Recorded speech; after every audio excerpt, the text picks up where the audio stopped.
আপনারা জানেন গত 17 বছর আমাদের ঢাকা 12 আসনের স্বরাষ্ট্রমন্ত্রী কসাই কামাল বলে ওনাকে, এখন উনি ভারতে পলাতক আছেন। ওই আসনে উনি কমিশনে ইলেকশন করতেন এবং সর্বোচ্চ জনপ্রিয় ছিলেন, এলাকার ছেলে ছিলেন, আমরা একসাথে বড় হয়েছি। মানুষের পরোপকার সর্বোচ্চ উনি দৌড়াই যেতেন এবং বিএনপির রাজনীতির জন্য ওনার পরিবার কি পরিমাণ সাফারার ছিলেন। ওনার যে ওয়াইফ, মেয়েরা, উনি জীবনের ম্যাক্সিমাম সময় জেলখানায় কাটাইছে। ঢাকা শহরে যখন একটা কোনো পোস্টার ছিল না, তখন আজিজুর রহমান মুসলিম সারা ঢাকা ছেড়ে বেগম খালেদা এবং তারেক রহমানের পোস্টার দিয়ে ছেয়ে ফেলছিলেন। এই জন্য ফ্যাসিস্ট আমলে উনি সর্বোচ্চ ঘুমের ছিলেন। উনি ঘুম থাকতেন, আল্লাহর রহমতে ওই সময় আল্লাহ তাকে করছিল। 5 তারিখের 2 মাস আগে উনি জেল থেকে মুক্তি পেয়েছিলেন এবং 5 তারিখের পরে উনি গত 2020 সালে উনি কাউন্সিল ইলেকশন করছেন। উনি জনগণের প্রতিনিধি হিসাবেই করছেন, জনতার কমিশনার ছিলেন এবং সবাই তাকে পছন্দ করতো। গরিব দুঃখী মানুষ যে কোনো অঞ্চলে তাকে ডাক দিলে সহজে তাকে কাছে পেত। তার এই জনপ্রিয়তা এবং ঢাকা মহানগর উত্তরে 2বার সেক্রেটারি ছিলেন, অনেক বড় পদে অধিষ্ঠিত ছিলেন। এটাই হয়তোবা তার রাজনৈতিক জীবনে হয়তোবা কারো ভালো লাগে নাই, হয়তোবা কারো হিংসার কারণ হয়েছে, কারো প্রতিহিংসার কারণ হয়েছে। এই জন্য হয়তোবা সে মাঝে বলতো আমার অনেক শত্রু আছে। পলিটিক্যাল তাকে অনেকে ঈর্ষা করতো, তার সাকসেস, তার জীবনে চলাফেরা, তার এইটা, তাকে যে মানুষ ভালোবাসে, সামনে যে সে কাউন্সিলর হবে, মানুষের জনপ্রিয়তা ভোটে সে যদি স্বতন্ত্রও দাঁড়াইতো, সে সর্বোচ্চ ভোট পেয়ে আমাদের এই আসনে নির্বাচিত হইতো। আজকে তার পিছনে এই হাজার হাজার ছেলে পেলে যারা দীর্ঘ সময় রাজনীতি করছে তারা এতিম হয়ে গেল।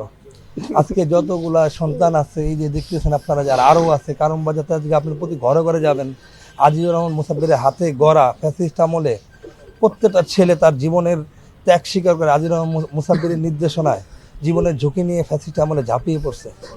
আজকে এই সবগুলা পোলা এতিম হয়ে গেছে। আজকে আমাদের মাথা থেকে গার্জেন চলে গেছে, আমাদের বড় ভাই চলে গেছে। আজকে 17 বছর ফ্যাসিস্ট আমলে সংগ্রাম করে আজকে যখন ফ্যাসিস্ট বিদায় হইল, তখন আজকে আমাদের এই দিন দেখতে হইলো। আজিজুর রহমান মুসাব্বির এই ফ্যাসিস্ট সরকারে বিতরণ করার জন্য সর্বোচ্চ ত্যাগ স্বীকার করে আজকে যখন ফ্যাসিস্ট চলে গেল, আমরা আমাদের ভাইকে হারালাম। আজকে আইন শৃঙ্খলা বাহিনীকে আমি বলবো যে যারা বিএনপির জন্য গত 17 বছর ত্যাগ স্বীকার করলো, বিএনপির সবচেয়ে বড় অ্যাসেট আরেকটা আজিজুর রহমান মুসাব্বির তৈরি হবে না বাংলাদেশে, আরেকটা মুসাব্বির আসবে না। আরেকটা মুসাব্বির যে সর্বোচ্চ জীবনের ত্যাগ নিয়ে পরিবার, সংসার সব কিছু ত্যাগ করে দলের জন্য পরিশ্রম করছে, দলের জন্য খাটছে, জীবন উৎসর্গ করছে।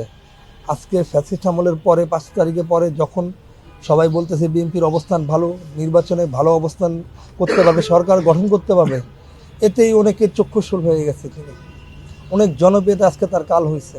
আজকে অনেক শত্রু, অনেক ধরনের লোক, তার সেই আতঙ্কের কারণ ছিল তার জনপ্রিয়তা। সে জানতো তাকে সরাই দিতে পারলে অনেকের পথটা ক্লিয়ার হয়। আপনারা সাংবাদিক ভাইরা আছেন, আমরা আকুল আবেদন করব, আমরা এতগুলা সন্তান ত্যাগগার ঢাকার্থী ঢাকা মন্ত্রর সন্তানগুলো, আপনারা সুষ্ঠু তদন্ত করবেন। আপনারা ওটা তদন্ত করতে পারেন, ক্রাইম ইনভেস্টিগেশন করবেন। এটা কত বড় হাত আছে, কোথায় আছে, কারা এর ভিতরে জড়িত।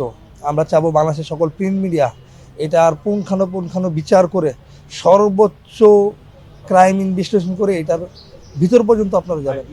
আপনি যাদেরকে বলতেছেন মানে এরা বহিরাগত, এরা এলাকার না, হয়তোবা খুব ছোট লেভেলই কেউ পিছনে আছে, হয়তোবা আছে, আমরা এখনো বলতে পারি না।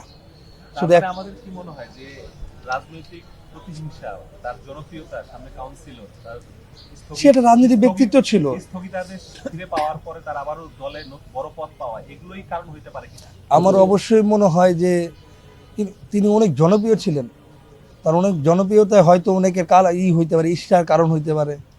এত অল্প বয়সে অনেক জনপ্রিয় ছিলেন, সারা ঢাকা মহানগর বাংলাদেশ তার এক নামে ছিল আজিজুর রহমান মুসাব্বির। জেলে যতগুলা বিএনপির যতগুলা সন্তান জেলে ছিল সকলকে সে আগলিয়ে রাখতেন, কারণ সে জীবনে ম্যাক্সিমাম সময় জেলেই কাটাইছে।